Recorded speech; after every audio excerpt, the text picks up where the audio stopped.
Ya, acá. Listo. Profesor, pucha, 2 días o una semana para hablar sobre esto, de verdad. A título personal, me gustaría conversar con usted en otra oportunidad.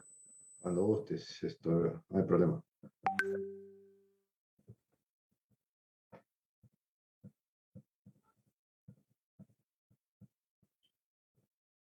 ¿Ustedes me dicen cuándo empiezo?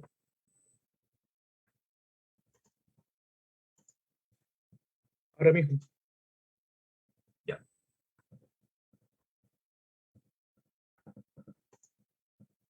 Bien. Bien. Amigos, amigas, buenas tardes.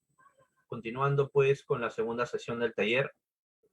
eh, Recordarán que este es nuestro primer lanzamiento del taller del liberalismo en San Marcos. El objetivo de este taller es pues compartir con ustedes ideas liberales con el fin de adaptarlas a nuestra realidad en un esfuerzo intelectual por lograr que el país progrese.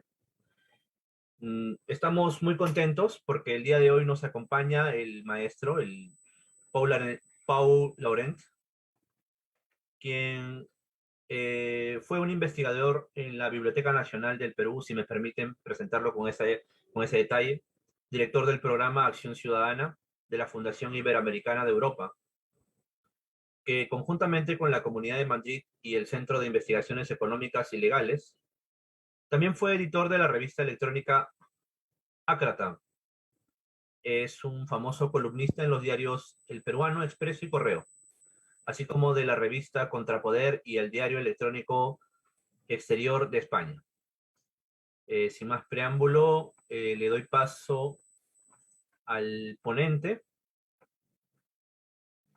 Por favor, profesor, nos honra, le agradezco que el día de hoy contar con su presencia y le daría paso a que usted intervenga en el Sí, primer...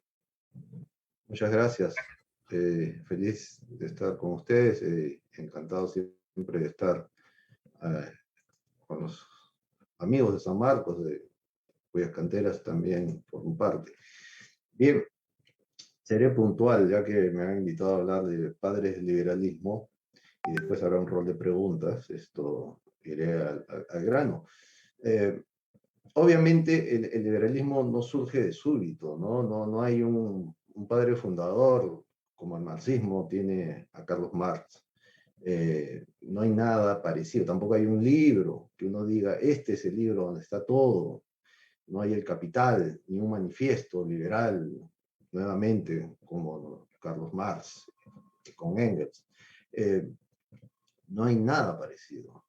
Pero obviamente el liberalismo existe, es una tradición de pensamiento muy, muy fuerte y que ha tenido sus momentos de auge, también sus momentos de decadencia y sus momentos de incomprensión, ¿no?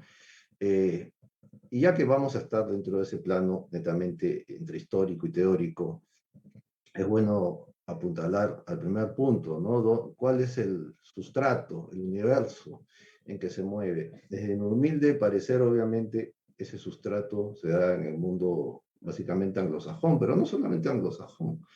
Eh, los ingleses del siglo XVII, que es el momento auroral de este tipo de ideas, de esta visión de libertad, esta manera de entender la libertad, se da también en los Países Bajos, ¿no? Pero para no ampliar tanto el espectro, porque también nos tocará hablar un poco de John Locke y Adam Smith, me concentraré precisamente en este punto, de idea de libertad, qué tipo de libertad se daba, ¿no? Obviamente, si hablamos del siglo XVII, estamos en un momento bisagra en el mundo. Bisagra porque es el fin de un periodo que es el mundo, podemos decir, el antiguo régimen, ¿no? Claro, alguno dirá, pero oye, pero eso no sucedió en la Francia de fines del siglo XVIII. Un momento. Los ingleses en el siglo XVII también decapitan a un rey. Los ingleses en el siglo XVII también abogan por una postura de igualdad entre los hombres, una visión que después se llamará un esquema de ciudadanía ampliada, que está en Locke. está en John Locke, ¿no? Pero bueno, no nos adelantemos. ¿Y cómo surge esto? Porque hay una relectura en el siglo XVII en Inglaterra de la famosa Carta Magna del siglo XIII, exactamente en junio, creo que es 15 de junio de 1215, varones o aristócratas ingleses obligan al rey Juan sin tierra a comprometerse a respetar ciertos derechos. Obviamente los derechos de estos varones, de estos aristócratas, ¿no? ¿Y cuáles eran esos derechos? Básicamente, a no ser detenidos arbitrariamente, a tener libre tránsito, ¿no? A que no se le impida, obviamente, comerciar y cosas por el estilo. Es decir, hay tanto una visión de derechos como también una visión del comercio. Lo que buscaban era contener la arbitrariedad del monarca. Eso es en el siglo XIII con la Carta Magna. Para el siglo XVII tenemos un esquema en el cual hay una revalorización de la visión, de la tradición de la Carta Magna, pero obviamente ya no estamos solamente ante nobles, ante aristócratas que buscan recordarle al monarca que no sea arbitrario, que no sea prepotente, que no vulnere sus derechos, que no atente contra su propiedad ni contra el libre comercio, o el comercio, para no adelantarnos y no caer en anacronías. Y esa nueva lectura se da porque simplemente ya se está ante un mundo totalmente diferente. Los que marcan la pauta del día a día social en Inglaterra, y repito nuevamente, también en los Países Bajos, en los Países Bajos no tuvieron monarca, por cierto, pero ya que estamos hablando de Inglaterra, los nuevos actores sociales eran sectores de los, llamaremos, burgueses. La aparición de la burguesía que es básicamente un mundo del comercio, no el mundo de la guerra, son hombres que nacen del tráfico comercial, de la compraventa, del quehacer en los mercados, imponen una pauta y se hacen ricos y tienen presencia social a partir de ese proceso de capitalización personal. Y serán ellos los que empiecen a reclamar también ser considerados de la misma manera como el siglo XIII sucedió con los nobles ingleses. Es decir, la Carta Magna ya no era una carta que defendía los valores de un estamento, de una clase social determinada, sino que se ampliaba ese espectro de protección. Ya eran sectores emergentes, podemos decir hasta cierto punto populares incluso, que van a buscar tener también voz en ese tipo de reclamo y exigirle al monarca lo mismo, contención, no ser arbitrario. Ese punto es sumamente importante porque estamos ahí ante un instrumento que es la Carta Magna, que hace poco se celebraron los 800 años de esa Carta Magna, que es leída de otra manera, porque obviamente es otra sociedad. Esa otra sociedad ya pertenece al mundo moderno. Ese es el otro punto. El mundo moderno es un mundo en el cual el esquema estamental se disuelve. ¿Y aparece qué? Aparece la noción de individuo. Aparece la noción de un hombre sujeto de derechos a título personal, no a título de clan familiar, no a título de un grupo determinado, ¿no? Yo soy importante porque soy hijo de tal. No. Aparece un tipo de hombre que es orgulloso de sus pocos o muchos logros, pero son sus logros. Eso es algo a tener en cuenta porque va a marcar la pauta de esta nueva visión de la libertad, ¿no? Que se va a tratar desde el punto de vista social en diferentes partes de Europa. Pero desde el punto de vista teórico, los grandes pensadores, sean liberales o no, estarán en Inglaterra también. Ese es un punto, ¿no? El otro punto es qué tipo de economía se tiene. Abogaban también por un esquema de mercado totalmente abierto. Obviamente no, eso vendrá mucho después. se tiene un esquema comercial, pero es comercial mercantilista, es decir, se buscaba un privilegio. Es decir, tratar de capturar nichos de mercado y excluir a otros competidores. Y para eso, obviamente, se necesita la presencia del Estado, ¿no? Entonces, eso va a acompañar durante buena parte a esta nueva visión de la libertad, ¿no? Aunque, claro, va a haber ciertos actores que van a romper con ese esquema. Y nuevamente, regresando a los Países Bajos, tenemos a mediados del siglo XVII a los hermanos Delacour, que es el primer nombre que menciono ahora, aparte de John Locke y Adam Smith, que van a tener ese tipo de visión, un tipo de visión prácticamente liberal, prácticamente moderna, y van a ser enemigos del mercantilismo y de los monopolios surgidos por privilegio estatal. Eso a tener en cuenta, ¿no? Porque John Locke va a venir varias décadas después. Los hermanos Delacour, Cornelius Delacour y Jean Delacour, perdón, estoy equivocándome, Peter Delacour, tiene un libro publicado en 1662 sobre el interés de Holanda. Holanda no es el país, es la provincia, una de las provincias más importantes de los Países Bajos. Hasta hoy en día confundimos Holanda con Países Bajos. Holanda es una provincia de los Países Bajos. El verdadero nombre del país es Países Bajos, pero Holanda es la provincia más rica de ese país en ese momento, hasta hoy en día. Ahí está Ámsterdam como capital, ¿no? Ellos van a publicar un libro precisamente que habla sobre este tipo de cosas y marca la diferencia entre un esquema de mercado liberal y un esquema mercantilista de privilegio. Eso por el lado de los Países Bajos. Regresando a Inglaterra, Inglaterra va a tener todo un periodo bastante convulso en el siglo XVII, de guerra civil, decapitación del rey, lo repito, ¿no? En 1649, el rey Carlos Estuardo, Carlos I Estuardo, es decapitado, consecuencia de la guerra civil contra el Parlamento, la corona contra el Parlamento. Era un Parlamento que ya no, nuevamente, repito, no representa estamentos de la nobleza, sino a nuevos actores sociales.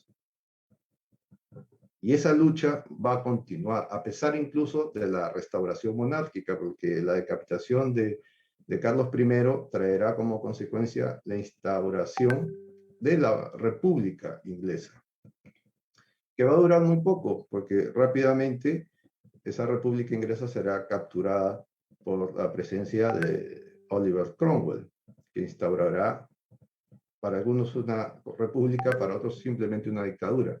Pero nuevamente es una dictadura y no una monarquía propiamente dicho. Cuando caiga la dictadura de Cromwell, que va a intentar darle el poder a su hijo, pero no va a poder sostener eso, regresan los monarcas. Y al regresar los monarcas, hay un periodo muy interesante de debate legal, constitucional, filosófico y teórico, básicamente, ¿no? Todo eso previo a la Revolución Gloriosa de 1688. La Revolución Gloriosa de 1688 no es otra cosa de lo que le venía diciendo, la reactualización de la Carta Magna. Cuando esa Revolución Gloriosa se dé, es decir, nuevamente la pugna entre el Parlamento y la corona, el sucesor de la dinastía Estuardo, el rey Jacobo, que es nieto de Jacobo I, ¿no? Va a buscar, hijo de Carlos I, el rey decapitado, va a buscar instaurar un régimen básicamente a la francesa. Es decir, ¿quién gobernaba en Francia en ese momento? El rey Sol, que era un esquema militarista de concentración de poder, donde hay una alta presencia del clero, la presencia religiosa, es un estado teocrático, bien se puede decir, pero claro, es el rey el que maneja el poder, es un rey todopoderoso, y los Estuardos, hacia 1685, tenían la intención de imitar y remedar en Inglaterra ese tipo de política, o de asumir el poder, más que política, de asumir el poder. Y eso va a encontrar una reacción inmediata de sectores tanto republicanos, incluso monárquicos, contra ese tipo de postura. Y va a terminar en una de posición que se va a conocer como la Revolución Gloriosa. Y esa Revolución Gloriosa lo que va a hacer es constitucionalizar el comportamiento de los futuros monarcas. A partir de ese entonces, el monarca no tendrá un accionar libre, tendrá que someter cada acción, cada acto, a pautas establecidas por la legislación, por el Parlamento y básicamente inspirada por la Carta Magna. Nuevamente, una Carta Magna reactualizada. Y no es una Carta Magna como entendemos hoy en día, ¿no? Con sus tantos artículos y todo, es algo mucho más rico.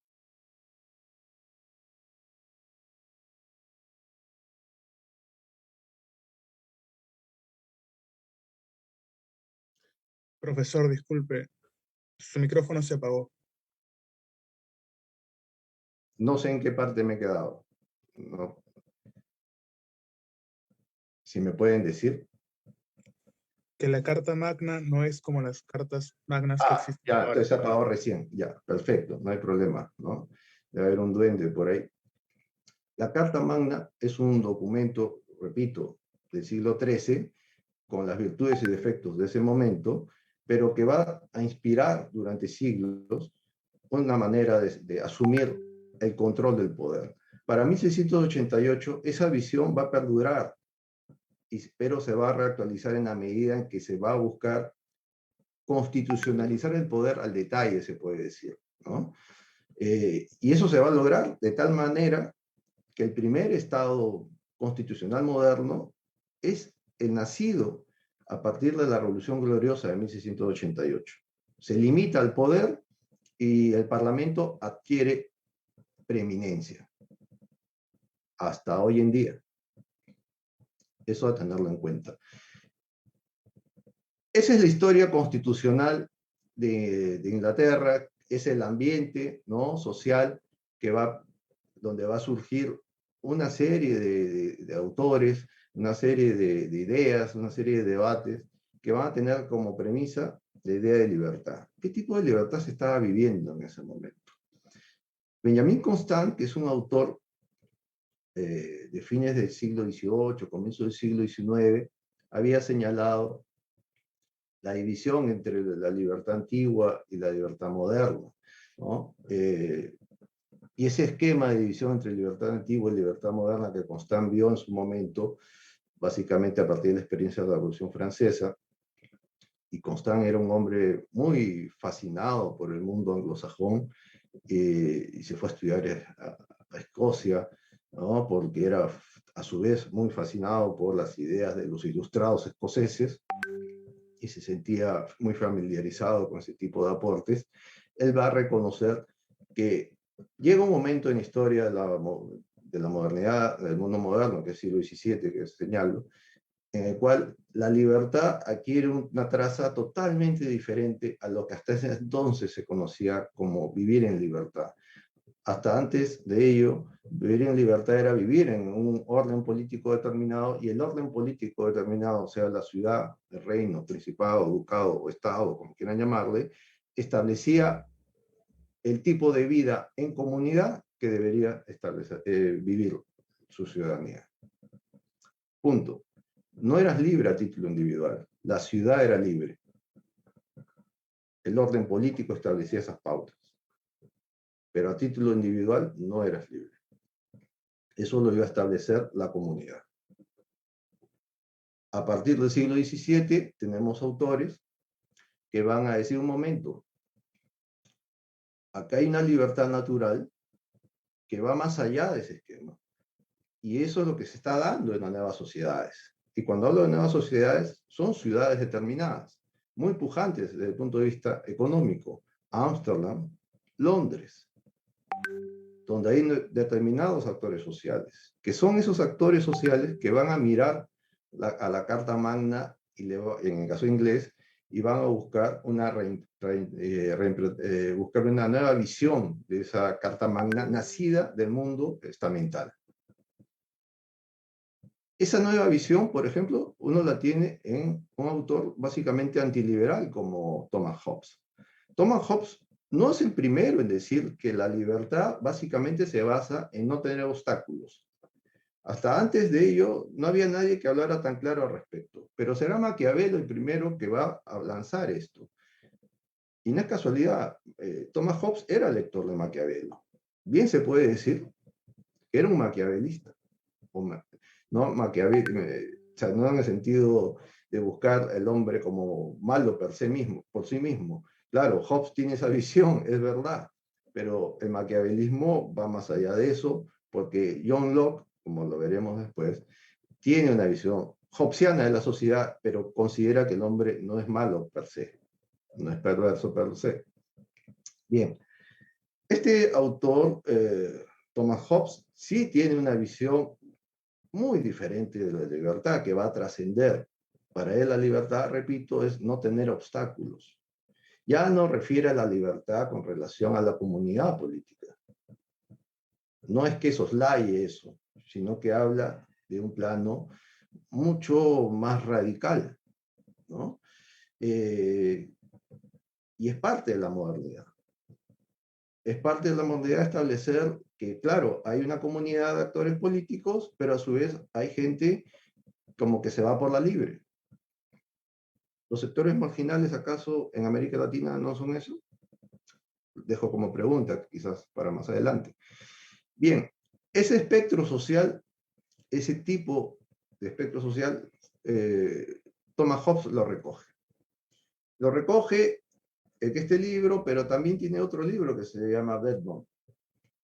Tiene Leviatán y después tiene Bedmont, que es un libro publicado póstumamente. Bedmont ya es un libro en el cual, si lo traducimos en términos simples y modernos, está hablando de la emergencia, o sea, el arribo de una sociedad de mercado. Y él está en contra de eso. Pero él ve un esquema en el cual la institución monárquica, y él era un monárquico, empieza a ser minada por esta nueva sociedad, ¿no? Y ese tipo de visión es básicamente una visión de una libertad a este tipo, atomizada, de gente que busca su propio provecho. Una visión individualista de la libertad. Pero repito, Hobbes no era el único que pensaba respecto de esa manera. He citado a Maquiavelo, pero en el medio tenemos a Hugo Grocio. Pero Hugo Grocio no tenía una visión del hombre perversa, ni individualista, ni nada parecido, pero tenía una visión de libertad también muy similar, se puede decir, ¿no? Claro, en el mundo de Grocio no había monarquía, él era un hombre nacido en los Países Bajos, vivía en una república y tenía una gran experiencia y era partícipe del mundo republicano, de las ciudades del norte de los Países Bajos, del norte europeo. Y su visión de la libertad es básicamente de comunidad, pero a su vez apuntalada al comercio y a la propiedad, a la visión patrimonialista. Esto a tener en cuenta. Tener en cuenta eso porque muchos hablan, y uno va a encontrar libros hoy en día, ¿no? Bueno, cuando digo hoy en día, del siglo XX para adelante, que el republicanismo tiene un auge nuevamente en los estudios teóricos, que señalan que el republicanismo y el comercio no son como el agua y el aceite. Falso. Totalmente falso, porque sería anular la presencia de alguien tan importante como Hugo Grocio. Hugo Grocio va a ser el pensador más importante de Europa del siglo XVII, y fue importante en vida. Hobbes fue importante, pero fue más importante después de muerto, ¿no? Pero fue Hugo Grocio el que va a tener un impacto mayúsculo. Nuestro amigo John Locke, y ya entramos a este esquema ya de los personajes que motivan la conferencia, nuestro amigo John Locke va a partir de la idea hobbesiana del hombre que necesita libertad de obstáculos para mejorar su propia suerte, pero a su vez va a ser tributario de Hugo Grocio, porque esa propia suerte a su vez es parte de la suerte de la comunidad. Y esa suerte, o esa visión de libertad, es básicamente patrimonial y es básicamente un discurso en favor de un esquema de civilización de mercado o comercial.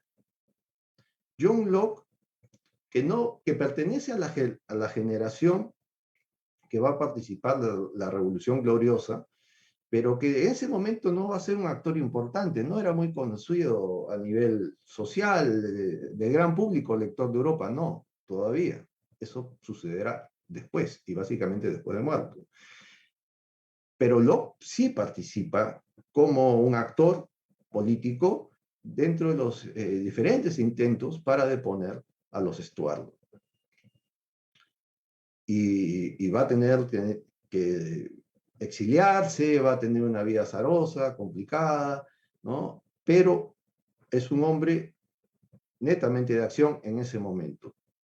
Pero ya como un hombre teórico, que es el famoso, los 2 ensayos sobre el gobierno civil, John Locke nos ofrece una visión sumamente importante, pero es una visión que viene posterior y es muy diferente al legado de la Revolución Gloriosa. Había dicho que la Revolución Gloriosa se basa básicamente, o específicamente, en una visión de buscar reactualizar la Carta Magna, darle una visión moderna, bajo una sociedad ya ligada netamente al comercio, una sociedad ya ligada básicamente a un esquema no estamental, sino de clases medias, de burgueses, como se diría, ¿no? Y Locke pertenece a ese mundo, pero a su vez tiene un discurso muy interesante porque ya nos habla de individuos con derechos, no habla de estamentos. Aunque algunos han querido encasillarlo bajo un esquema clasista, lo cierto es que Locke tiene una visión o propone una visión del derecho patrimonial básicamente ampliada. Señala que cualquiera puede ser, o que todo el mundo, mejor dicho, para ser, todo el mundo tiene un derecho. Todo el mundo es dueño de algo, porque su visión del derecho es básicamente patrimonial. Y él dice, no hay nadie en la tierra que no tenga nada. El solo hecho de existir nos hace propietarios de nosotros, en nuestro propio ser. Entonces hay una ruptura de discurso muy radical. Y ahí es donde surge el discurso liberal. Es el nacimiento del discurso liberal en sus orígenes totales, ¿no? O sea, pero es un discurso político, básicamente. No es un discurso liberal ligado a la economía de mercado. Locke va a tener aproximaciones, pero no va a ser un teórico de la economía de mercado, como después vamos a encontrar ya muy posteriormente autores que sí van a engarzar lo político y lo económico de manera muy puntual, de manera muy precisa. Locke no es eso. Locke tiene básicamente una idea jurídica de la libertad y la ofrece, y la presenta, y ahí es donde nace una manera de entenderse la libertad que vamos a conocer como liberalismo, que es una visión netamente individualista del derecho, de las relaciones sociales, pero a su vez, como señalaba Locke, no tiene una visión negativa del ser humano, es decir, no es el individuo pendenciero, para ser más directo, sino el individuo que es bueno per se. Locke era muy religioso, ¿no? Tiene un sustrato incluso puritano, dicen algunos. Otros señalan una traza erasmiana. Lo cierto es que Locke tiene una visión bastante ceñida, una visión religiosa. Y eso va a impactar en su visión de la vida y su propia visión teórica. Y por lo mismo, el hombre individual, el hombre con propiedad absoluta, es un hombre bueno, hace el bien. No es un hombre que busque la maldad o imponer maldad. Esa es la visión básicamente lockeana, una visión de derecho de propiedad que para mí sí es altamente revolucionaria porque establece una sociedad dinámica, una sociedad que básicamente surge o puede lograr el autogobierno, necesita el autogobierno, no necesita un director, no necesita un monarca, no necesita una autoridad concentradora de todo el poder para controlar esa sociedad, no, esa sociedad se puede controlar a sí misma. Ese es el Locke que para algunos, curiosamente, no es un Locke republicano, pero a su vez Locke plantea el autogobierno, que es la base del republicanismo. Y básicamente la visión de respeto a la ley. y tiene una visión de la Constitución surgida de los derechos individuales. Y a partir de ahí nace una ecuación que tampoco es originaria de John Locke, pero con él va a trascender, de que si el Estado va a tener una mayor prerrogativa en sus libertades, o sea, un Estado libre, los ciudadanos serán menos libres. Y si los ciudadanos son más libres, el Estado se amoldará a esa libertad ciudadana. Que uno puede ahora ponerlo al día con relación a la solicitud de nueva constitución, ¿no? Que los que piden nueva constitución, en el caso peruano, piden un Estado con mayores libertades. Desde el punto de vista lockeano, esa nueva solicitud tendría un efecto contrario con relación a las libertades ciudadanas. Y bueno, ese es también ya para el rango de preguntas, ¿no? Entonces, esa es la presencia de nuestro amigo John Locke.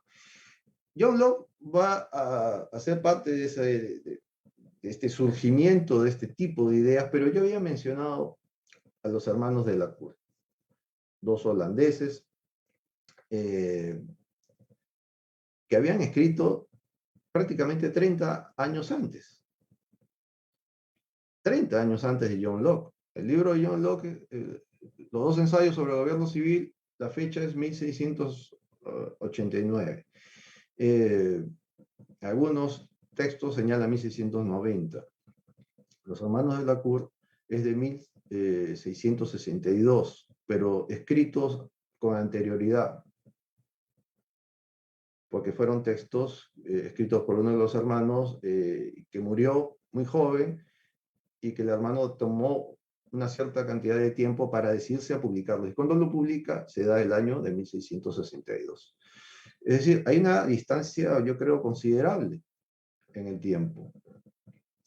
Y curiosamente, uno de los lugares, o el lugar de exilio de preferencia para Locke fueron los Países Bajos. ¿Cuánto le debe John Locke, en su visión de ideas, a los Países Bajos? Esa es una interrogante, ¿no? Que hasta ahora no se ha podido desentrañar, pero es muy interesante, ¿no? Se fue a los Países Bajos porque admiraba a esta tradición republicana ligada al comercio. Yo creo que sí. Se fue a los Países Bajos porque admiraba también a un pensador como Baruch Spinoza. Es muy probable. Lo cierto es que cuando vivió en los Países Bajos se relacionó con ambos grupos, ¿no? Y estuvo ahí buen tiempo y aprendió el holandés. Este personaje va a tener esa visión que va a trascender, va a aprender después de su muerte y se va a convertir en la nueva lectura del republicanismo liberal, los llamados Whigs, los Whigs ingleses, que van a tener una visión muy interesante, muy rica desde el punto de vista teórico, de cuál debería ser la relación de la ciudadanía con la autoridad. Y eso va a perdurar y va a marcar la historia de Inglaterra y en general de los debates políticos en esa parte del mundo. Y eso va a llegar a Norteamérica también, obviamente, claro. O sea, John Locke es parte del imaginario doctrinario de los padres fundadores. Ahí está John Locke, ¿no? Quizás no se puede entender la base de la Declaración de Derechos escritas por Jefferson sin John Locke. También con otros autores, es verdad, incluidos los hermanos de la Cour. Pero John Locke es alguien sumamente valioso. Otro personaje, 100 años después, es Adam Smith. Y ese personaje también pertenece a esa tradición, a esa estela, de esa nueva visión de la libertad. Adam Smith tiene una visión de la libertad, obviamente, a lo loco. Se es libre en la medida en que hay ausencia de obstáculos. Se es libre en la medida en que se tenga una visión de derecho básicamente patrimonial. Todo eso es John Locke, pero a su vez Adam Smith va a ofrecer algo que lo va a convertir en el padre fundador de una ciencia, la economía moderna. Eso es algo que John Locke no tuvo, ¿no? Y esa premisa de ligar esto a las cuestiones básicamente de la trata comercial va a convertir a Adam Smith en un hombre sumamente importante en su momento y en vida. En vida, Adam Smith es un hombre que puede disfrutar de la aceptación, del reconocimiento intelectual, ¿no? Y público en general, porque logra introducir su visión de una sociedad que logra capitalizarse en una especie de manual de cómo hacerse rico, cómo una nación puede hacerse rica, o todo lo contrario, ¿no? Por eso se llama causa, ¿no?, de la riqueza de las naciones. Es una investigación sobre la causa de la riqueza de las naciones. ¿Por qué las naciones se hacen ricas? Y señala porque simple y llanamente hay la posibilidad de competir en el mercado, de que tengas una justicia elemental, ¿no? Nada grandioso, pero lo suficientemente eficiente como para garantizar derechos, algo muy simple, ¿no? No estamos hablando de grandes jueces siendo justos, ¿no? Una cuestión elemental, una justicia mediana, ¿no? Una carga impositiva tolerante, ¿no? Que hace tiempo es totalmente intolerante en el mundo moderno, pero en el mundo de Smith es una carga impositiva sumamente baja. ¿Por qué? Porque nuevamente es la visión de una libertad sin obstáculos, donde se busca garantizar desde la institucionalidad ese tipo de derechos. Y él lo coloca en el plano, es verdad, primero escribe un libro sobre moral, pero eso después, años después, lo va a convertir en su libro de 1776, La riqueza de las naciones, y que va a marcar un par de aguas, obviamente, es un antes y un después, y marca una visión totalmente diferenciada de lo que podría ocurrir en Francia. Hay que tener a ver, hago un punto ahí, ¿no? Un alto. Adam Smith, eso es un escocés. Cuando él nace, Escocia todavía era un país pobre. Y eso marca su generación. Él es amigo de David Hume. David Hume y Adam Smith comparten esa experiencia de haber nacido en una Escocia pobre, pero a su vez vieron cómo esa Escocia pobre, también en la juventud de ambos, logra capitalizarse. Empiezan a ver cómo los puertos y las aduanas en Escocia empiezan a tener un dinamismo muy interesante y cómo las ciudades escocesas empiezan a adquirir una presencia en el comercio internacional también sumamente importante. Y eso va a marcar a estos pensadores. Y ya en su madurez, Escocia será algo más reconocible para el mundo moderno. Mientras que, ¿qué pasaba en Francia? En Francia pasaba todo lo contrario. Francia, que obviamente es una nación importante en el centro de Europa, en población de Europa prácticamente, tienes una Francia con una autoridad central muy fuerte, pero en ese momento en total decadencia. Tienes gente muy pobre en las ciudades, básicamente en París, muchos mendigos, ¿no? Y Francia hace una revolución para construir un mundo que no tenían. Buscaban establecer un esquema de sociedad ideal, porque el que tenían no les gustaba. Porque obviamente era una sociedad pues, que no garantizaba nada. Solo le garantizaba a un pequeño grupo de la sociedad, un pequeño sector social. Mientras que al otro lado del Atlántico, en las colonias inglesas de América del Norte, se daba un esquema totalmente contrario. Y era bien interesante el análisis de Adam Smith sobre la experiencia de los ingleses en América. Más que ingleses, había no solo ingleses en América del Norte, había suecos, holandeses, italianos, franceses, germanos, y una infinidad de belgas, ¿no? Solo pensar que Nueva Ámsterdam, que es uno de los primeros nombres de Nueva York, antes estuvo o se llamó Nueva Bélgica, y mucho tiempo después se convirtió en Nueva York. Adam Smith resaltaba, y lo resalta en la riqueza de las naciones, cómo, a diferencia de Inglaterra, la vecina Inglaterra, él es escocés, los habitantes de América del Norte tenían una visión individualista de sus relaciones sociales, donde la persona era propietaria a título personal, y no a título de familiar o de estamentos. Y eso lo veía como algo sumamente positivo. Y esa es la visión de la tradición de John Locke, es una tradición liberal. Y esa tradición liberal en Smith va a ser mucho más acabada, ¿no? Yo los invito a leer La riqueza de las naciones. Es un libro, es verdad, bastante amplio, pero es muy rico, muy valioso, ¿no? Así que esto, no sé qué tiempo me he pasado, si me pueden decir, yo creo que ya pasé Continúe, por favor. Continúe. ya, porque esto, no quiero abusar del tiempo tampoco, ¿no? Ni aburrir a nadie, pero esta visión de estos autores que pertenecen a una tradición de pensamiento es interesante porque la conexión es directa. La visión de citas que uno puede establecer en autores que eran escasos en citar, nos puede alertar de cómo hay un respeto a cierta tradición. En La riqueza de las naciones, es verdad, yo no recuerdo que se haya citado a Locke, pero sí aparecen los hermanos de Lacour, por ejemplo. Los hermanos de Lacour están citados en ese libro. Y no es de extrañarse. Para Adam Smith, el ejemplo de una sociedad con ciudadanos responsables, pujantes, diligentes en su accionar, son los holandeses. Y decía, ojalá los ingleses aprendieran de lo que sucede en los Países Bajos. Hay un detalle, ya para ese entonces, los Países Bajos ya no eran la estrella de Europa.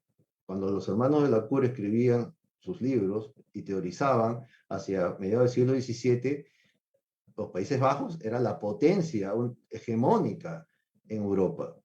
E Inglaterra vendría después. Pero cuando Adam Smith escribe, la cosa ya era la inversa, pero sin embargo seguía admirándose a los Países Bajos por la eficiencia, la pujanza, la responsabilidad de los habitantes de los Países Bajos y la desidia, la flojera, la vagancia de los ingleses. ¿No suena algo parecido por acá? Yo me acuerdo en los 80 cómo se habla de la flojera del peruano, ¿no? Que no le gusta trabajar y demás, ¿no? Y ese es también otro tema que quizás se podría establecer en round de preguntas, ¿no? Porque eso pasó y después todo cambia, ¿no? Entonces, a lo que voy, ya para cerrar el round, empezamos con la Carta Magna y después vimos una superación a mitad de camino, una reinterpretación. En ningún momento Adam Smith, por ejemplo, pero tampoco nuestro amigo John Locke, nos habla de refundar nada.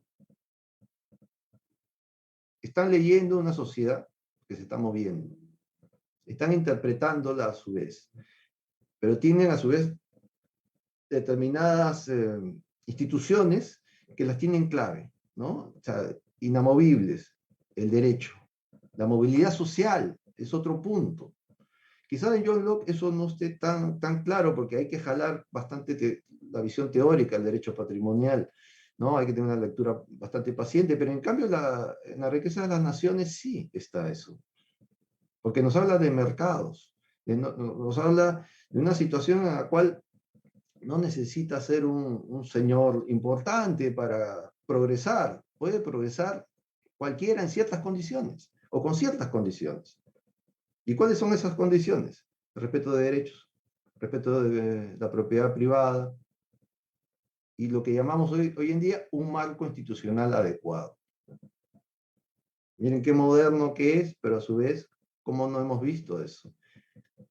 Que yo sepa, John Locke no tuvo mayor presencia en el mundo republicano, ni antes ni después, ni los próceres, ni los posteriores ideólogos del siglo XIX, que ya se movían bajo el esquema constitucionalista, se basaron en las ideas de John Locke, y que sepa también las ideas de Adam Smith no tuvieron mayor impacto. Es cierto que a fines del siglo XIX sí hay una presencia del discurso de Adam Smith. Yo encontraba ahí básicamente el discurso basado en su libro sobre moral, que es muy valioso, que es muy importante, pero no directamente con relación a la riqueza de las naciones. Y obviamente en el siglo XX no existe liberalismo en Perú. No existe, para nada, ni político ni teórico. Pero el liberalismo del siglo XIX en América Latina, puntualmente Perú, no toma de estos pensadores. Como decía un pensador guatemalteco, Armando Latorre, aquí más hay presencia de Rousseau y, no hay, y hay una gran ausencia de John Locke. Y eso he querido tener, siempre he tenido presente, ¿no? Cuando uno lee estos autores y dice, bueno, estos están leyendo sus países. Claro, en el caso de Locke, quizás en un plano más teórico, pero en el caso de Smith es claro que estamos ante un hombre que lee un mundo y está viendo, y uno hasta le encuentra con las cartas con su amigo David Hume. Y para terminar, quizás esto empate con una visión republicana de estos autores. No son liberales en línea dura, esto, como podríamos hoy día hacer algunos, ¿no? Adam Smith es muy heterogéneo en ciertas cosas. Por ejemplo, habla de la importancia de educar a la gente y que el Estado podría invertir o debe preocuparse e invertir en la educación de la gente, con instituciones de educación. ¿Ah? Eso hoy en día, cuando alguien lo dice, esto no lo acusa de liberal. Ese es un discurso que pertenece a otras escuelas, a otras corrientes. ¿No? Adam Smith toma eso. Uno puede estar en favor o en contra, pero es importante porque tiene una visión republicana de muchas cosas.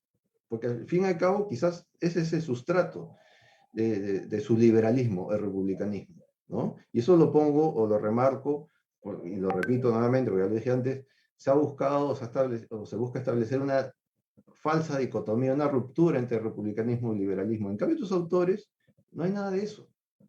Es todo lo contrario, es una victoria republicana liberal y creo que nos estamos perdiendo de mucho si es que no tenemos una aproximación a estos pensadores, ¿no? Así que, bueno, lo dejo ahí, si hay preguntas, encantado, no quiero extenderme más, ¿no? Quiero ser lo más puntual y simple posible.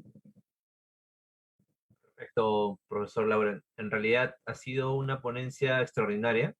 Lo digo señalando los siguientes puntos. Primero, que quedo bastante anodado porque puedo visualizar de su exposición que las ideas impartidas por John Locke en los tratados y por Adam Smith, aquello que estaban tratando de sintetizar a partir del reconocimiento y la identificación de lo que sucedía en su contexto histórico, las conclusiones a las cuales llegaron no son tan diferentes a las que podríamos aplicar ahora, ¿no? Obviamente, las ciencias y las disciplinas han tenido una evolución y han tenido un impacto, ¿no?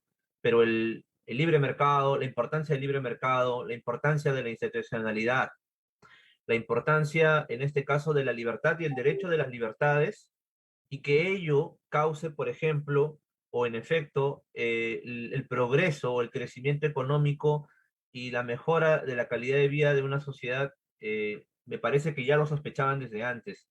Lo digo en mérito de por ejemplo, ¿no? Este famoso libro o estos famosos autores, ¿por qué fracasan los países? ¿No? Acemoglu. Exacto.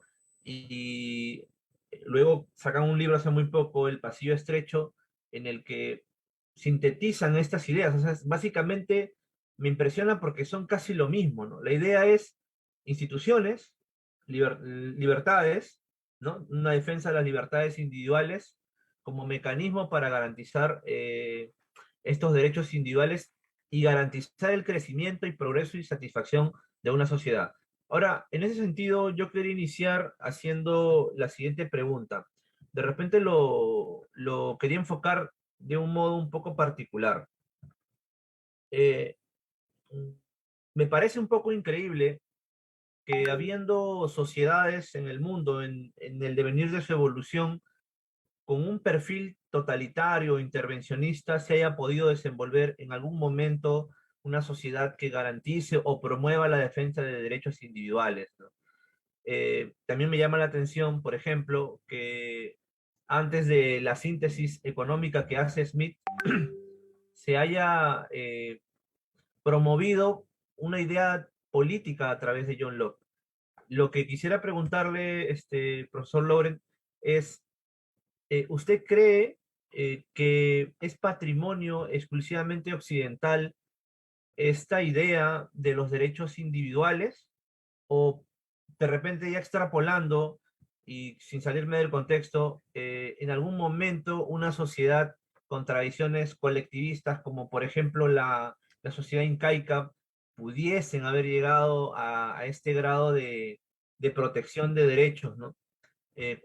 Sería su opinión? Inicio con esa primera pregunta un poco extrapolando. Sí, Gracias. bueno, gracias por la pregunta.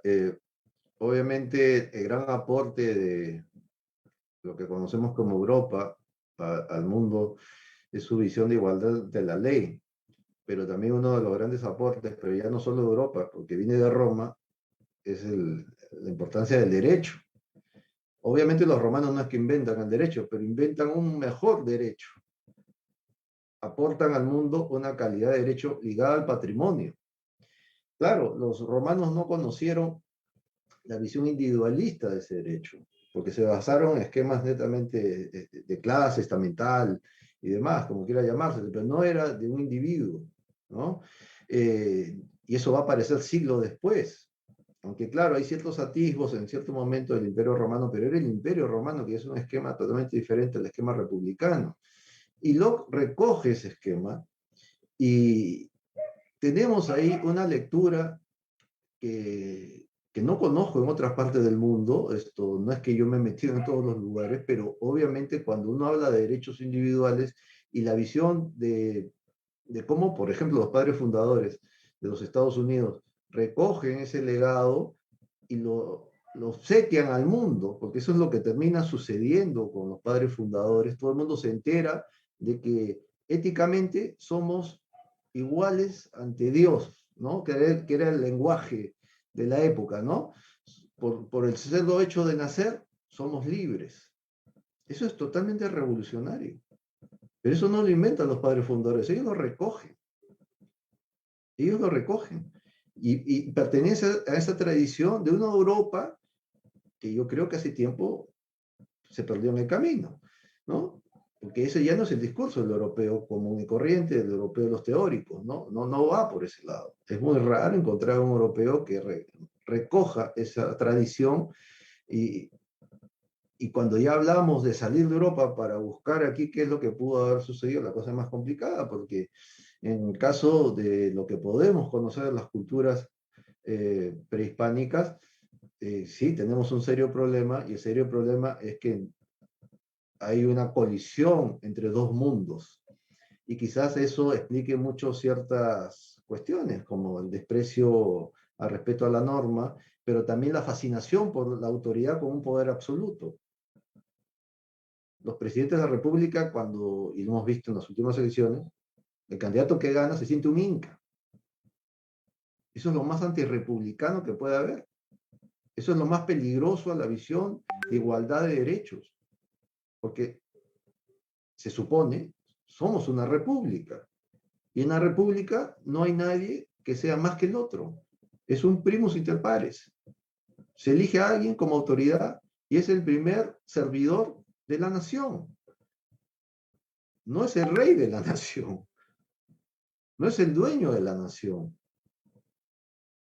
Entonces, yo creo que esa tradición autoritaria más viene por el lado de, claro, también el legado occidental tiene su propia estela de tradición autoritaria, eso es innegable, ¿no? Pero buscar en las culturas precolombinas algo parecido, esto yo creo que quien logre descubrir algo, pues esto alcanzará el cielo, ¿no? No sé si el premio Nobel por lo menos, pero es muy difícil en la medida en que son sociedades cerradas, son sociedades básicamente ligadas a la autoridad, no autoridad como capacidad de destruir, porque se basan son sociedades guerreras. La gran diferencia del mundo antiguo y el mundo moderno es que el mundo moderno renuncia a seguir pensando que la guerra es la solución y que el progreso de las sociedades también puede ser solucionado a través de la guerra, que la depredación y la destrucción del vecino nos hace bien, La sociedad moderna se basa en que si al vecino le va bien, y si vivimos en comercio mejor, a mí también me puede ir bien. Porque el comercio necesita paz, no necesita guerra. Pero algunos dirán, pero los ingleses abrían mercados a cañonazos. Sí, pero eso no, eso colisiona con la tradición del comercio. Lo que hayan hecho los estados no significa, porque los políticos son iguales en todas partes, no significa que eso sea parte de esa estela de comercio. Esa es violencia pura.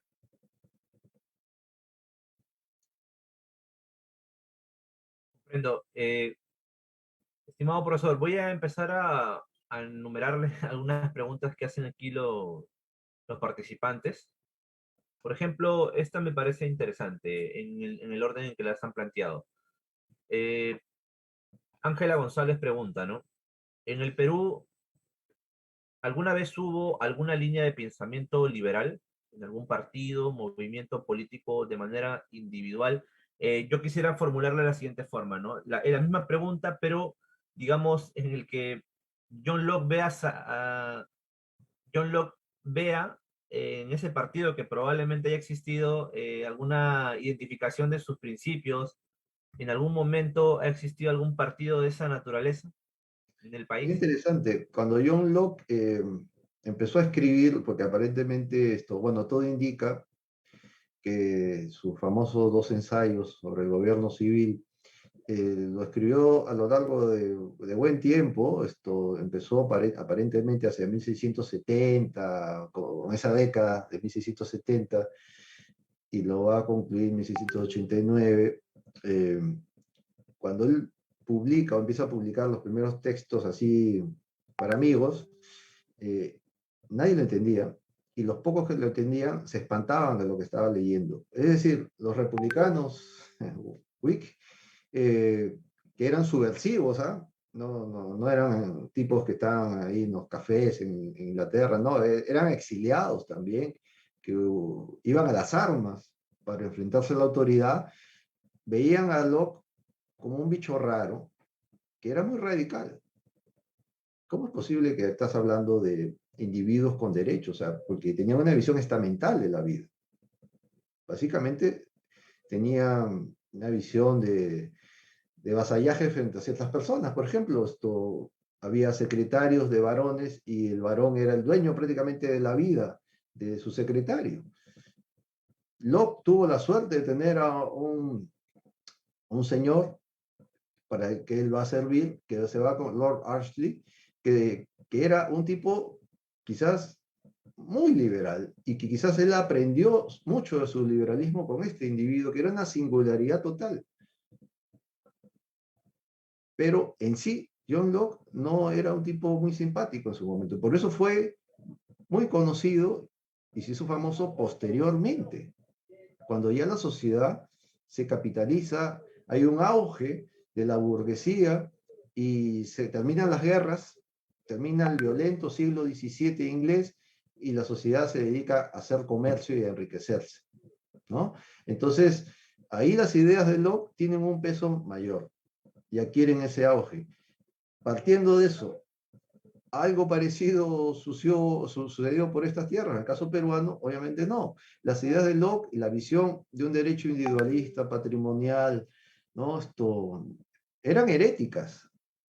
Eran heréticas. Uno de los próceres de la independencia, no sé si fue Lorenzo de Vidaurre o González Vigil, señaló, refiriéndose a la Constitución norteamericana, de que esa república del norte se basa básicamente en una visión patrimonialista del derecho de propiedad y no tiene una visión cristiana como nosotros, ¿no? Claro, las diferencias están ahí, ¿no? La Constitución norteamericana sigue vigente, y la constitución de estos personajes, nuestros personajes de comienzo del siglo, de la época republicana, se derogó como se han derogado tantas constituciones.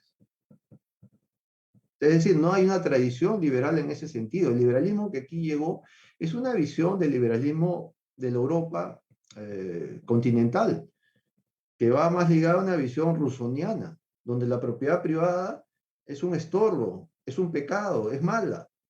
Entonces, ¿cómo concebir esa visión de la propiedad privada como algo malo, perverso, bajo una visión de la propiedad privada como algo medular en Locke y Adam Smith? No encajan. Entonces, el liberalismo que nosotros hemos bebido, desde ese punto de vista, no es un liberalismo a lo Locke ni a lo Smith, es a lo Rousseau. Y quizás por eso en Colombia se tuvo al Partido Liberal y uno de sus jóvenes integrantes era un señor que después fue conocido como Tiro Fijo. O sea, el Partido Colombiano era un tipo, tenía lleno de personajes de ese tipo. Castristas, no, individualistas nada, eran comunitaristas, comunistas, lo que sea, pero de liberales nada. Ese es el tipo de liberalismo que América Latina ha bebido. Comprendo. Quisiera realizarle otra pregunta acerca de lo mismo. Preguntan lo siguiente. ¿Cómo hubiera actuado los liberales Locke y Smith frente a la propiedad de la tierra concentrada en las haciendas, las cuales sustentaban un régimen de abuso en contra de los indios?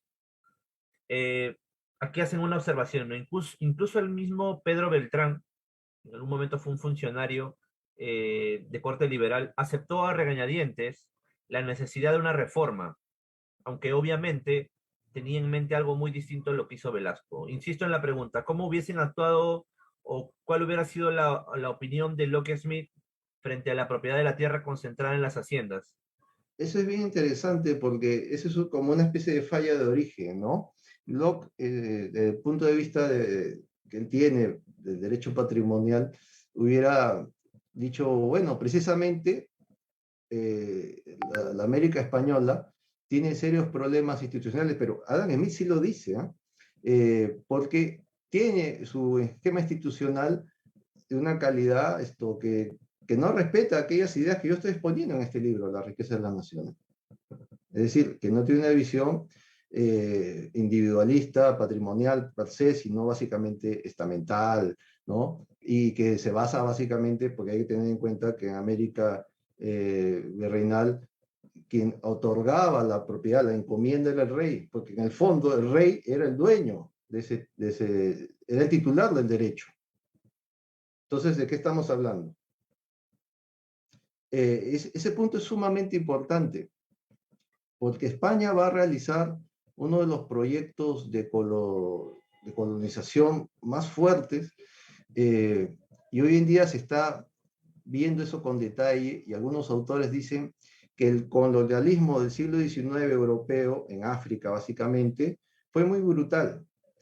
Pero quizás el antecedente más directo de ese tipo de brutalidad colonial se dio en el siglo XVI con las reformas del virrey Toledo, pero incluso hubo reformas anteriores, pero el virrey Toledo fue muy radical en eso, que es el que funda las reducciones.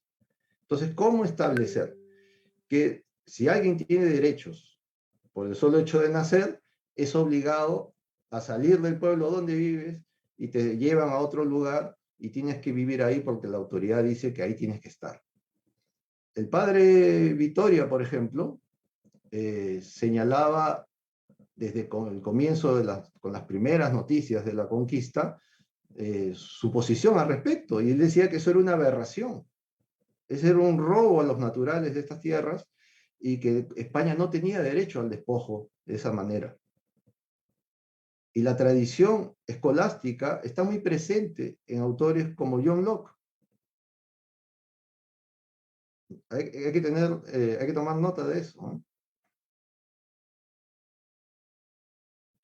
Perfecto. Yo tengo una pregunta en ese sentido también, un cuestionamiento. John Locke plantea de algún modo que el cuerpo es nuestra primera propiedad.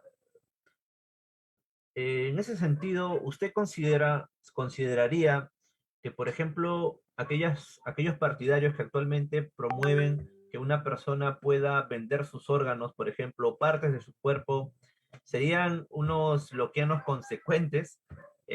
Lo que pasa es que sobre este problema se generan ciertas dudas, ¿no?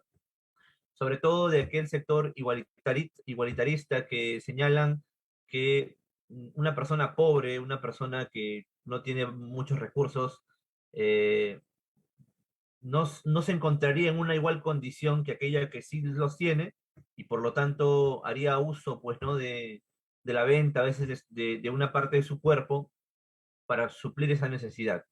¿Qué opinión le mereces sobre ello? ¿Qué opinión tendría Locke sobre este fenómeno? Sí, yo creo que Locke se espantaría por su lado religioso, pero sus ideas, además estamos en un hombre del siglo XVII, es decir, la ciencia, en ese momento si alguien sufría la extirpación de un riñón, por ejemplo, seguramente se moría. Entonces no había esa posibilidad tan clara, ¿no? Pero desde el punto de vista intelectual, sus ideas sí llegan a eso. Y yo estoy totalmente de acuerdo con eso. Yo que sí creo en que uno tiene derecho a vender sus órganos y también a donarlos, ¿no? Porque es las dos caras de la misma moneda, es la libre disposición. Yo sí creo en eso, ¿no? Y en Locke encuentras esa posibilidad, ¿no?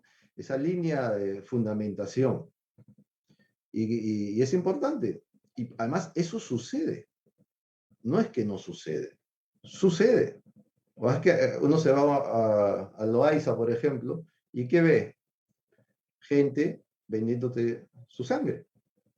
Y vive de eso durante años. Que no es simpático, que no me gusta. Esa es otra dimensión del problema.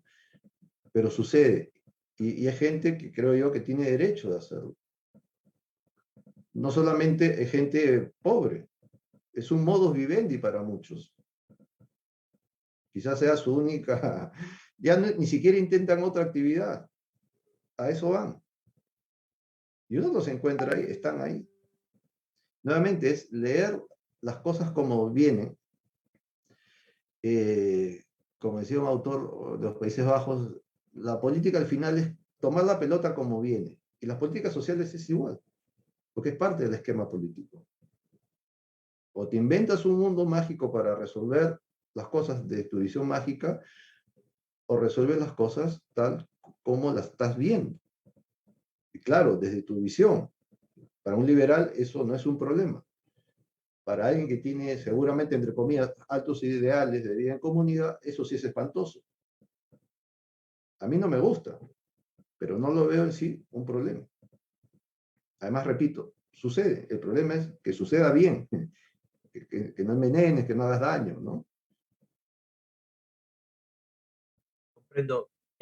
Un poco incidiendo en la pregunta anterior que se realizó, o de repente yendo por ese lado, sabemos, bueno, compartimos aquí una idea general de que las concepciones de Marx, muchas de ellas cometieron grandes errores. A lo que apunto es que él tuvo, luego de una investigación que realizó, él hablaba de la acumulación originaria. Y esto tenía que ver en algún momento con un despojo de origen ilegítimo, ¿no? La pregunta sería, ¿sería legítimo la recuperación, por ejemplo, de tierras subsecuente a este despojo?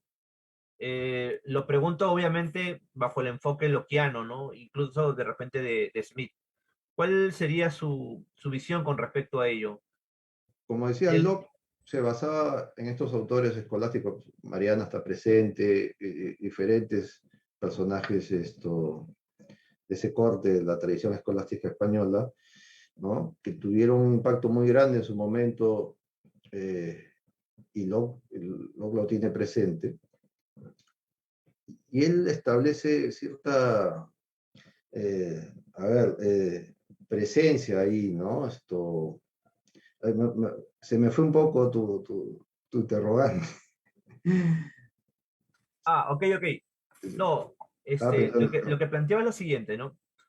Marx planteaba la acumulación Ah, originaria y ya, lo ya. planteó como, Sí, ajá, ok. sí, sí, ya, me acordé. Me había olvidado de Marx. Locke no es muy diferente desde ese punto de vista. El asunto es práctico.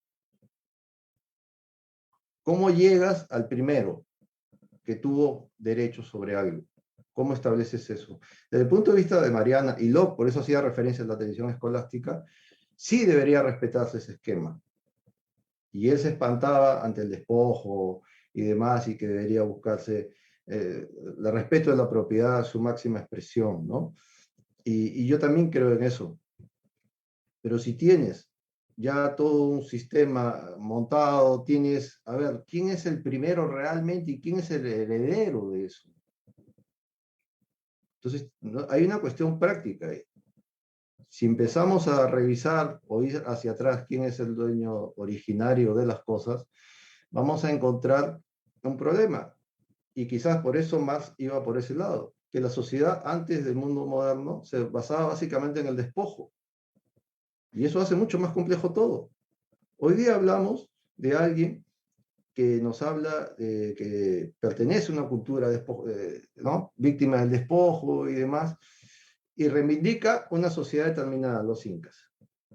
Pero los señores incas, a su vez, eran unos grandes saqueadores, grandes despojadores, ¿no? Para ponernos en esos términos. Y los otros, igual. Entonces, si vamos por ese lado, al final los dueños son los dinosaurios. Entonces, es absurdo y no es práctico, mientras que tenemos que vivir el día hoy, ¿no? Y cuando digo hoy, es toda una tradición, ¿no? De respeto. Por eso para muchos, y me incluyo, la reforma agraria tiene un problema de origen que es la violentación, ¿no? El despojo, el robo. Pero algunos dirán, no, pero eso sirvió para que socializar, mejorar las condiciones de vida de la gente, que yo recuerde, las condiciones de vida de la gente no mejoraron por eso. Vivimos en crisis los 70s y los 80s.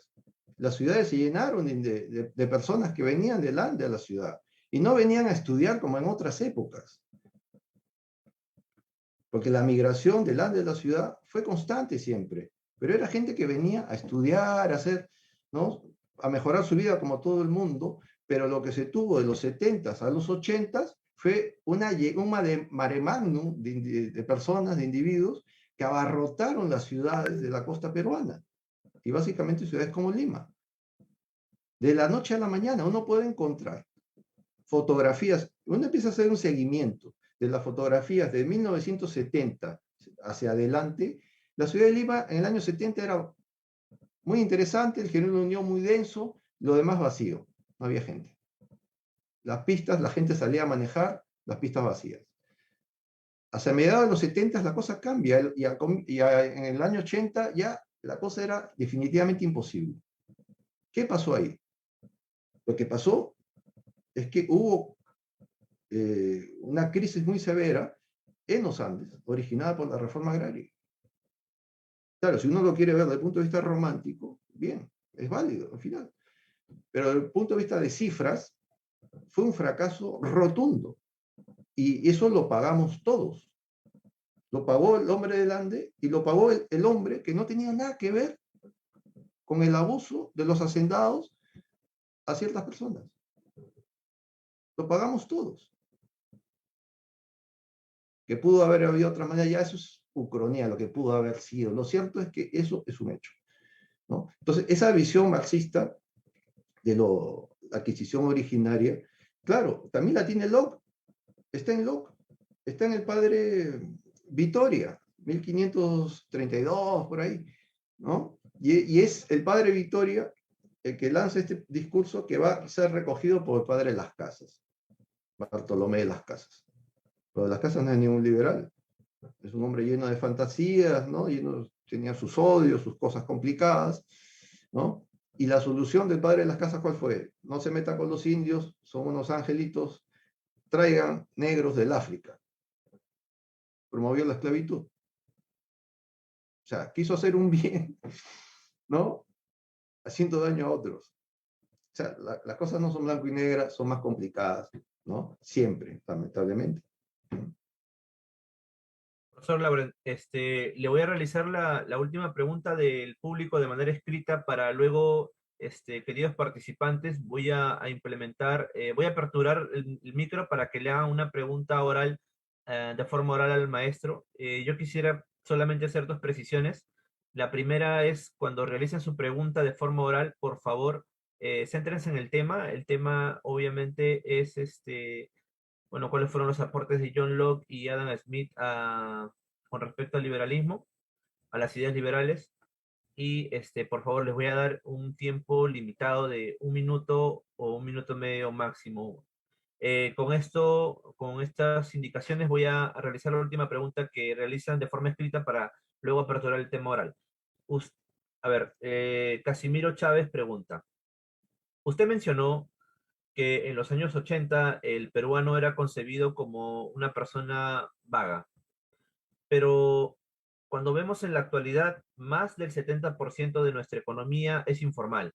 Este porcentaje es una muestra de que el peruano se cansó de esperar la intervención estatal. El par- pero el partido que actualmente gobierna el Perú propone más Estado para solucionar los problemas.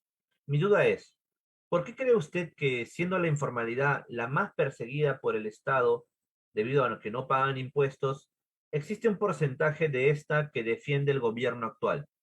¿Acaso aquellos que defienden el gobierno actual no ven que serán los primeros en ser perseguidos por ser informales y evadir impuestos? Sí, es una pregunta interesante porque la informalidad en cifras, si uno mide lo que ocurría en los cuadros sobre el tema de la informalidad en 1990, que es un año muy importante para la historia moderna del país, es un año en que hay una ruptura.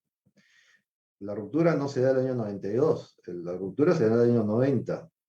El año 90 tienes un país en niveles de pobreza para algunos casi africanos, y el nivel de informalidad es exactamente la misma que tenemos hoy en día. 31 años después, el Perú ha mejorado en muchos aspectos, diferentes aspectos, eso es innegable, pero la informalidad se mantiene tal cual. ¿Qué pasó ahí? Que obviamente hay cosas que no se han hecho y que hay un núcleo de intereses que es totalmente intocable.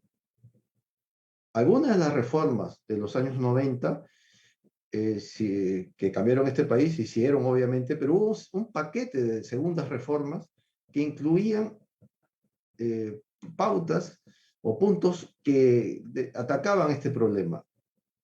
Y el presidente de ese entonces, Alberto Fujimori, no quiso tocarlas. ¿Y cuál era ese punto? La reforma laboral.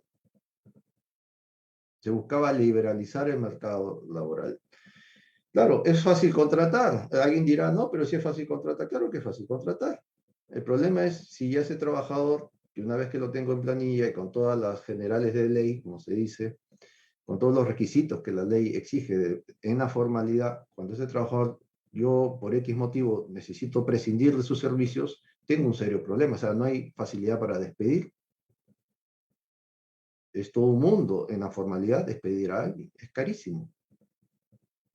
Y ese es el resultado de este alto nivel de informalidad. Y ahora, eso si empezamos a sumarle ya lo que ha venido dándose con el tiempo, el avance de la tecnología, cierto nivel educativo de la población, o sea, el nivel educativo de muchos peruanos es muy bajo también. Entonces la gente dirá, bueno, gana muy poco, ¿no? Que injusto es el empresario de pagarle tan poco, no se puede vivir con eso. El asunto es que si esa persona con esa cualificación merece ganar siquiera ese poco. O sea, suena muy duro, pero realmente desde el punto de vista empresarial es así. Entonces, tenemos ahí un Estado que le ha hecho las cosas más complicadas a la gente que quiere realizar empresa, que quiere invertir, y que esa gente es la que contrata. Y podría bajar esa cifra. Pero no lo va a bajar en la medida en que es muy complicado hacer negocios. Y ahora, después de esta pandemia, obviamente la cosa es mucho más radical. Y después de este gobierno, que aparentemente tiene una visión antiempresarial, como se ha dicho en una pregunta, la cosa se radicaliza por ese lado. Entonces la pregunta es ¿por qué la gente vota por eso? Entonces yo creo que hay diferentes factores, ¿no? Yo creo que el voto obligatorio tiene un peso muy grande en eso, porque es un voto totalmente irresponsable. No es lo mismo alguien que quiere realmente votar a conciencia y alguien que voy porque la multa me tiene loco, yo no voy a pagar esa multa y demás. Entonces, podría ser uno de esos factores, ¿no? Y yo sí creo que es importante ese punto, ¿no? Y también tenemos una calidad formativa ciudadana, pero ya no solamente a nivel de gente que no tuvo acceso a buena educación. Y creo que eso va más allá de eso. Y lo hemos visto en la última elección, en los debates. Entonces, la cosa es mucho más grave. Pero aquí básicamente es, ya centrándonos en el tema de la dinámica de sociedad que logra superar sus obstáculos, ¿no? Aquí no hay un esquema de movilidad social. Y ese es uno de los grandes problemas de América Latina, y de América Latina el Perú es más rígido en ese punto. Apuesta más a la inmovilidad social históricamente. El último auge de gran llegada de nuevos actores sociales ha sido en los 90. Este discurso de los emprendedores no es un discurso, eso sucedió. El libro Hernando de Soto del año 86 es parte de eso. Pero el libro también, El desborde popular de Matos Mar, que de liberal no tiene nada, aunque a mí me dijo que él era liberal, esto, porque se enteró seguramente que yo era liberal, pero esto, Matos Mar, que venía estudiando el tema desde los años 40, también incidía en lo mismo. Es la falta de movilidad social, o sea, institucionalmente el país no apuesta por una dinámica en que alguien con pocos recursos en su propia existencia pueda mejorar su suerte y mantenerse. Entonces, allá hay diferentes visiones, obviamente. Una visión paternalista del Estado que te va a solucionar todo, y una visión liberal que el Estado no debería más que garantizar tu existencia patrimonial y moral y física. O al final no tienes ni una ni la otra. Y eso se queda ahí. Y la movilidad le gana, o sea, la inmovilidad gana a todo. A todo.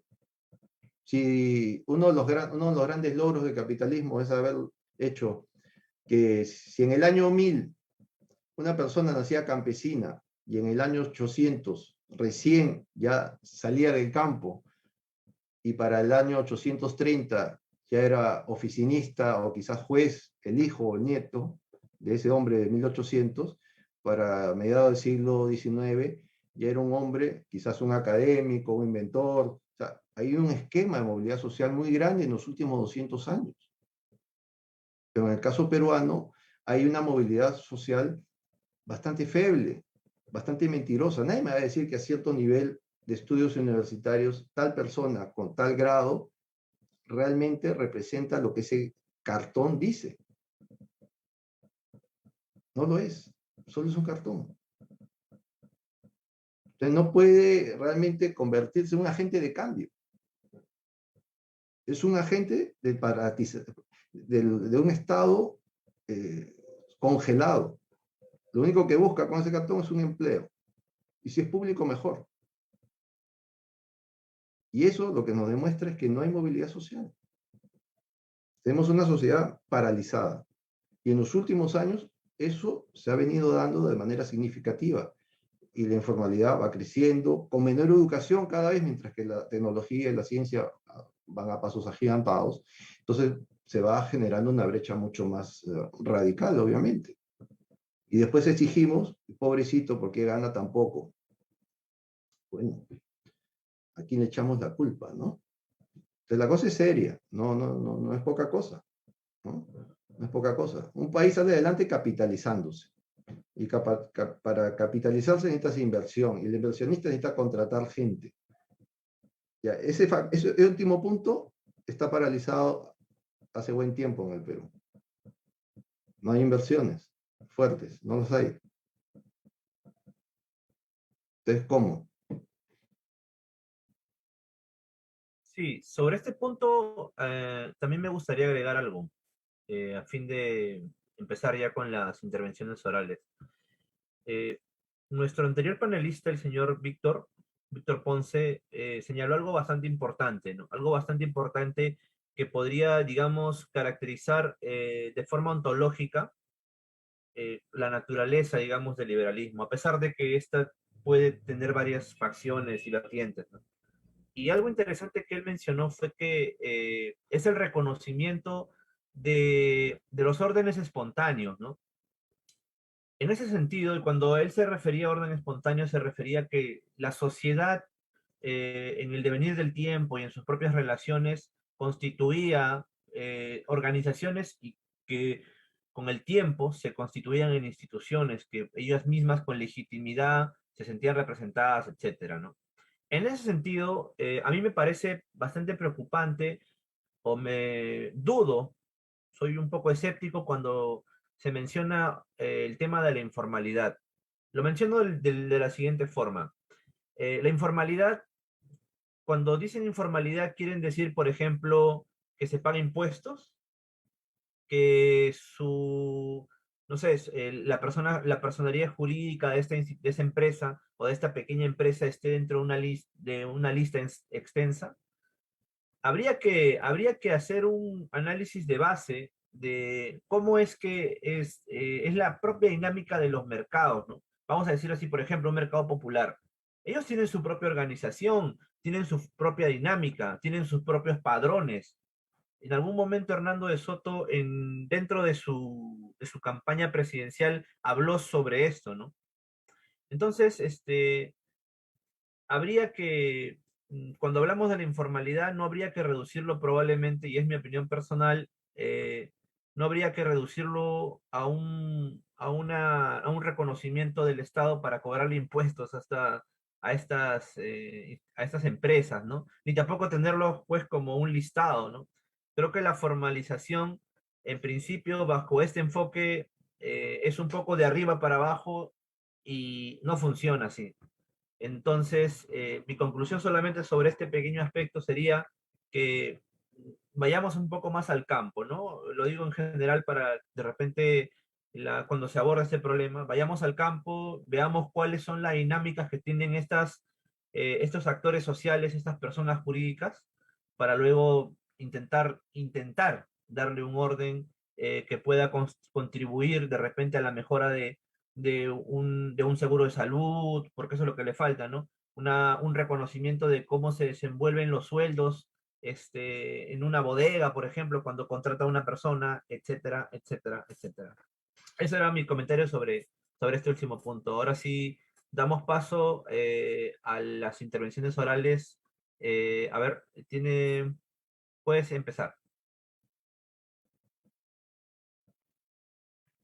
Yo, yo puedo.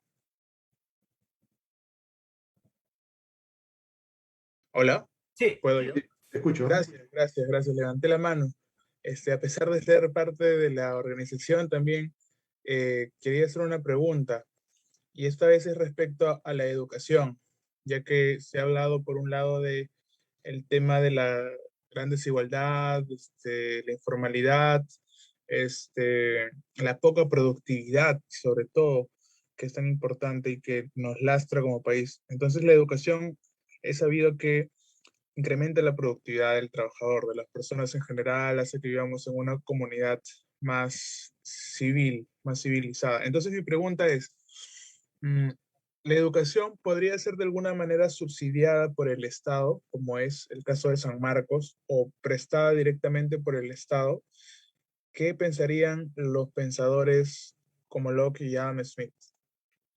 Sí, a ver, Locke es interesante porque, a ver, él tiene un texto sobre educación y claro, tiene una visión que el Estado no es que debería, él habla sobre cosas que ya están sucediendo, ¿no? Y claro, en Inglaterra se daba ese esquema, pero era un esquema, sí, clasista en ese punto, y veía gente que no tenía remedio por ser de estratos inferiores, y es muy crudo al respecto, dice, ahí no hay solución, no hay manera, ¿no?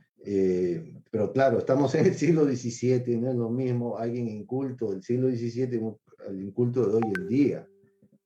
O sea, hay una diferencia inmensa. Yo creo que nadie soportaría la presencia de un tipo del siglo XVII en esas condiciones hoy en día, ¿no? Eh, Smith es curioso, pero antes de Smith quiero apuntar algo. Yo había dicho que Locke admiraba a Spinoza.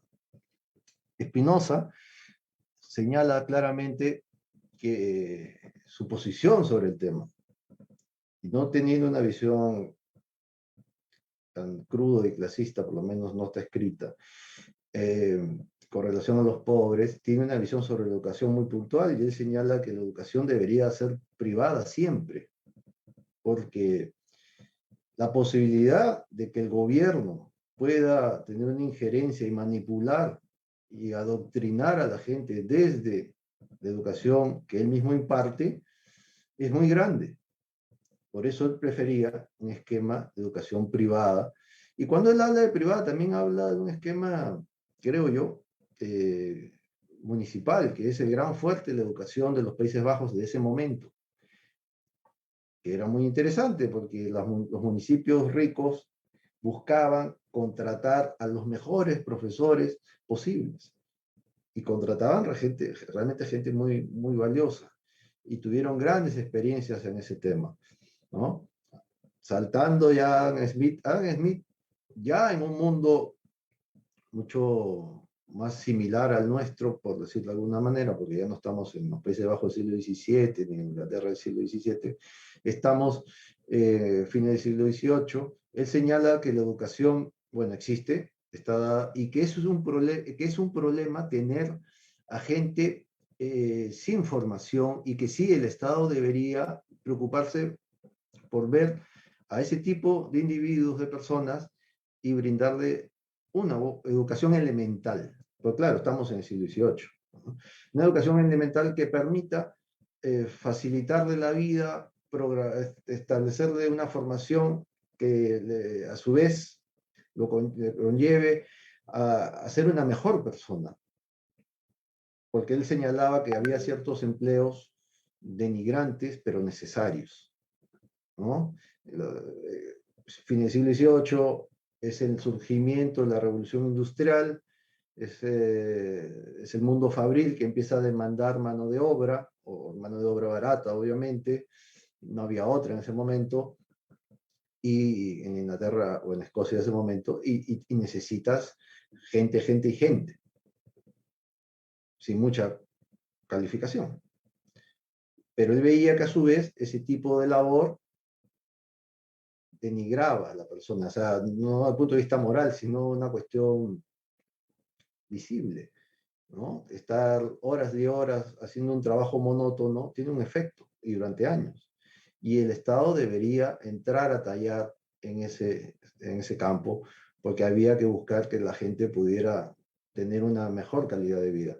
Eso es algo que Adam Smith lo pone en las riquezas de las naciones, y no suele ser muy resaltado. Yo mismo que he leído y he trabajado en las riquezas de las naciones, porque es muy interesante varias veces, no lo había advertido hasta que un profesor, Julio Cole, boliviano, norteamericano, pero trabaja en Guatemala, me hizo en un evento la salvedad sobre el tema, ¿no? Y yo lo tomé a partir de ese instante, y es interesante esa visión de Smith, ¿no? Porque lo pone en un plano para muchos liberales antiliberal, pero es un Smith que se está preocupando por una situación de ese momento que era real, la calidad de vida, el tipo de persona que la revolución industrial estaba generando. Reconocía la importancia del aporte, del surgimiento de fábricas y la posibilidad de trabajar per se, pero también veía que había un problema y no veía otra solución más que el Estado educando, pero el Estado educando para que la gente pueda tener fuera ya del espacio laboral una mejor existencia, no otra cosa, ¿no? Y ya a título personal, yo sí creo que debería plantearse que o creo que la educación básicamente debería ser privada. Eso no indica que los pobres no vayan a estudiar, porque lo privado también amplía ojalá o activaría una serie de instituciones que buscarían establecer ese esquema. Pero claro, alguien diría, eso es un plano ideal. Sí, es un plano ideal y uno tiene derecho a plantear sus ideales, ¿no? Lo cierto es que el esquema educativo que tenemos hoy en día no es el mejor, no ayuda, el esquema estatal, y en el privado tenemos de todo. Pero claro, el estatal nos cuesta a todos. El privado le cuesta, ¿no?, al particular. Pero alguien jalando de los pelos diría, no, pero tiene un costo social al fin y al cabo. En los años 40, Pedro Beltrán, que era un hombre muy interesante, no solo como político, sino como productor de ideas, él había propuesto ante una situación que puede ser muy similar a la de hoy en día, que es la presencia de muchos jóvenes que abandonan el colegio, la deserción escolar, que es un tema de hoy en día también, que no se suele hablar mucho, pero hay una fuerte deserción escolar. Y ahora con la pandemia debe ser más grande, pero antes de la pandemia ya era un problema. La deserción escolar en los años 40 llevó a Pedro Beltrán a escribir un pequeño texto sobre el tema, proponiendo que la educación secundaria debería buscar una formación práctica, técnica, para que los jóvenes pudieran conseguir un empleo, estar formados ya en el colegio. Bueno, eso quedó en saco roto. Nunca se aplicó, nunca se discutió siquiera, que yo sepa, nunca se llevó eso a un plano mayor de discusión. Y seguimos pensando que el mejor ideal o el ideal más alto de educación es tener un doctorado en humanidades.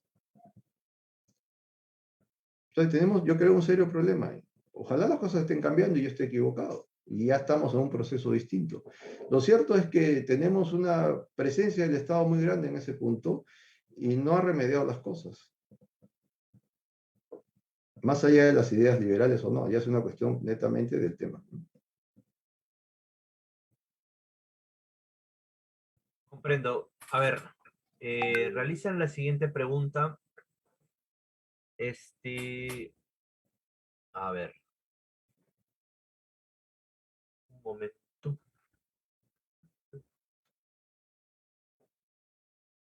Con esta pregunta cerramos. No hay preguntas me parece sorprendente, disculpe que no haya preguntas del público, pero igual, quisiera finalizar con esta pregunta. La libertad del individuo está relacionada a la propiedad privada. Actualmente, el 45% de la riqueza del mundo se encuentra en manos del 1% de la población. Si se sigue acentuando este desequilibrio, ¿qué posición tiene el liberalismo ante este hecho? Bueno, eso creo que lo dice Oxfam, que es bastante discutible, ¿no? Si eso fuera cierto, esto sería pues terrible, pero yo he escuchado y he leído bastantes críticas a ese tipo de información que no encaja con la realidad, además es un relato ideológico construido desprofesamente, ¿no? Para vender otro tipo de ideas, ¿no? Lo cierto es que en los últimos 200 años el mundo ha cambiado radicalmente y para bien. Hay muchos problemas, obviamente que lo hay, pero la gente que nació, a ver, pobre y alejada del mundo, de la civilización, por decirlo de alguna manera, hoy en día accede a servicios, tanto públicos como privados, que sus ancestros, para sus ancestros, sus antepasados, perdón, era algo inimaginable, cuando hoy día es casi común. De que hay mucha gente que todavía tiene serios problemas para acceder a eso mismo, eso es innegable, pero no es una mayoría abrumadora como es ese relato que nos quieren vender. Las clases medias han emergido en el mundo. América Latina es un ejemplo de eso, pero África también. Siempre se dijo que África puede ser un ejemplo de la pobreza total. Durante los últimos 20, 30 años, África ha tenido un aumento en clases medias bastante significativo y que ha cambiado su fisonomía. O sea, la África de los años 20, incluso de los 70, con imagen de un presidente caníbal, Idi Amin Dada, ¿no? Que tenía los cuerpos de sus víctimas en el refrigerador, ya presidente de Uganda, esa imagen quedó ahí. Quedó ahí. ¿Que África tiene muchos problemas? Sí. Que el mundo en general tiene muchos problemas, sí, pero el mundo ha cambiado para bien, se ha habido un progreso mayoritario. La gran cantidad de gente que en los últimos 50 años accede a la educación superior es inmensa. En el mundo y en el Perú lo podemos ver. Ahora, claro, si entra tanta gente en la educación superior, la calidad también no será la mejor, porque lo bueno siempre es poco. Y lo que hacemos es medir la calidad educativa universitaria mirando a Harvard, ¿no? Cuando eso también es un abuso, pues, ¿no? Porque ahí está lo mejorcito del mundo. Y te vas a sentir mal porque está lo mejor del mundo. Pues claro, pues te vas a sentir mal porque no hay manera de comparar. No, no toda universidad puede ser Harvard, menos si eres un país pobre. Y seguimos siendo un país pobre. Yo cuando dije esto, un país pobre antes de la pandemia, me saltaron a la yugular muchos. ¿Cómo es posible que alguien, ¿no?, esto diga eso? No somos un país pobre, hemos logrado, sí, hemos logrado muchas cosas, pero seguimos siendo un país pobre. Después de la pandemia yo creo que es clarísimo que es así. Pero antes de la pandemia había gente que se había comido el cuento que ya habíamos logrado nivel OECD. Y eso es falso. Y es una trampa, de paso, ¿no? Entonces sí, ha habido un progreso muy grande en el mundo sobre ese tema. Y ese relato de Oxfam es un relato de parte, sino que tiene una prensa muy grande. Y vende ese discurso, ¿no? Los camaradas de Oxfam son muy eficientes en eso. Perfecto. Bueno, con esta última intervención quería extenderle el agradecimiento de parte de Visión Alternativa al profesor Paul Laurent. No sin antes mencionarles a todos ustedes que también les hacemos extensivo el agradecimiento por participar. Quería recordarles que por favor se encuentren atentos para el próximo evento que vamos a realizar, o la próxima entrega de este taller. Por favor, ustedes participan de un chat en WhatsApp. Sería importante que el día de hoy nos precisen a través de ese chat